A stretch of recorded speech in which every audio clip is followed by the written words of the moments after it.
Big up. Alors, Mopo, tu es là? Est-ce que Mopo est là? Mopo, j'aimerais que tu réagisses en premier sur cette info dans cette rubrique General Manager Show. On va aller du côté des Pistons de Détroit. Je vous l'avais dit, on va faire un petit focus sur l'un des secrets de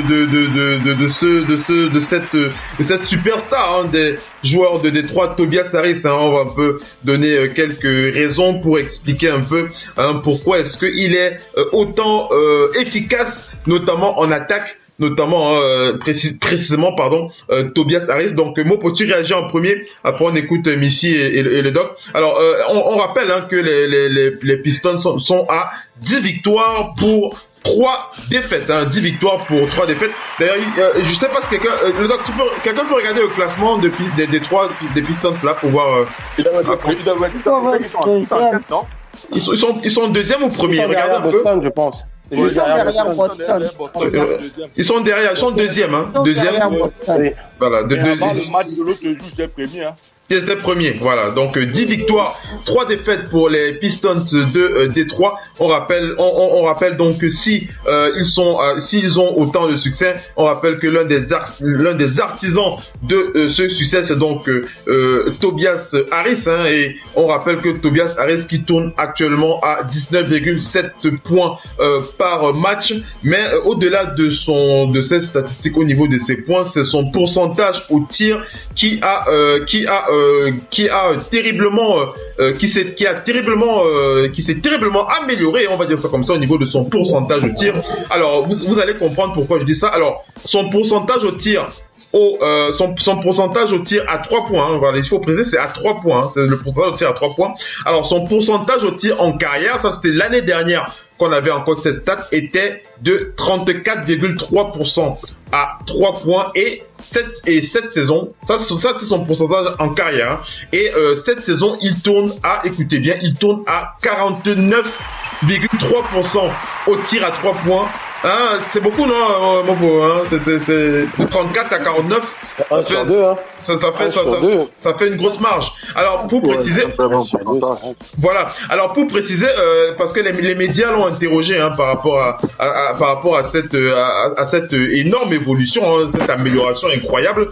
Tobias Harris qui a précisé dans les médias, écoutez bien, il a précisé que en plus de mes entraînements cet été, je vais donc vous révéler ce que j'ai fait. J'ai subi une opération chirurgicale aux yeux, une opération qu'on appelle une opération chirurgicale du LASIK aux yeux. Voilà. Alors je vais vous donner plus de détails par rapport à cette opération chirurgicale. Vous savez bien que sur Radio Basket, on n'aime pas rester, on n'aime pas mourir avec. On n'aime pas mourir bête, on va dire ça comme ça. On va dire les choses ainsi. Alors la chirurgie au LASIK, qu'est-ce que c'est?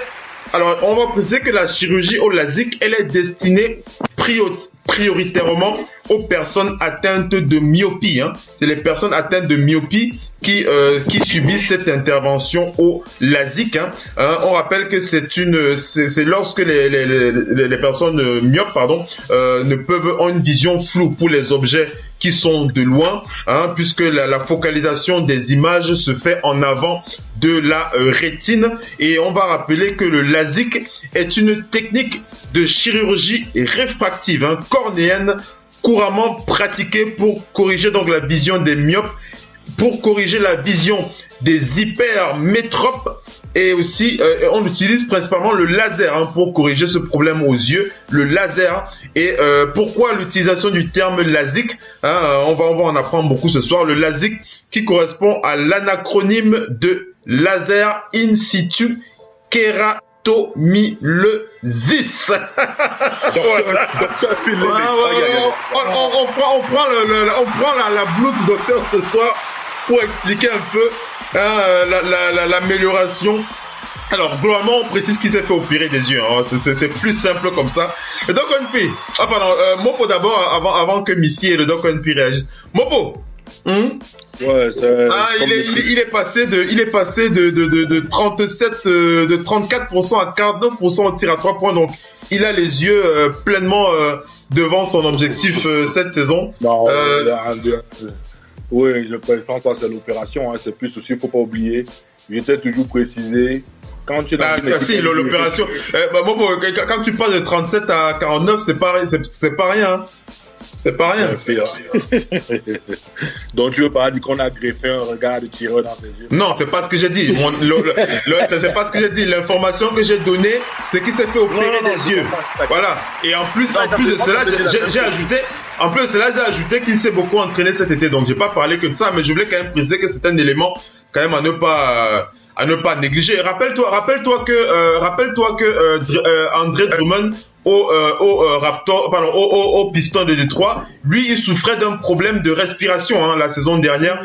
Il avait un souci, il n'arrivait pas à soutenir l'effort physique parce qu'il n'arrivait pas à respirer normalement. Hein. Et depuis qu'il s'est fait opérer, il va beaucoup mieux. Donc c'est autant de choses qu'il faut pointer du doigt. Vas-y Mopo, vas-y. Oui, non, je n'étais pas, j'étais juste en train de taquiner en même temps. Mais je dis aussi que la majorité des joueurs, la majorité des sportifs, tous les basketteurs, ont toujours le problème de yeux en fait. Donc c'est ça que la majorité prend des lentilles, tu vois un peu.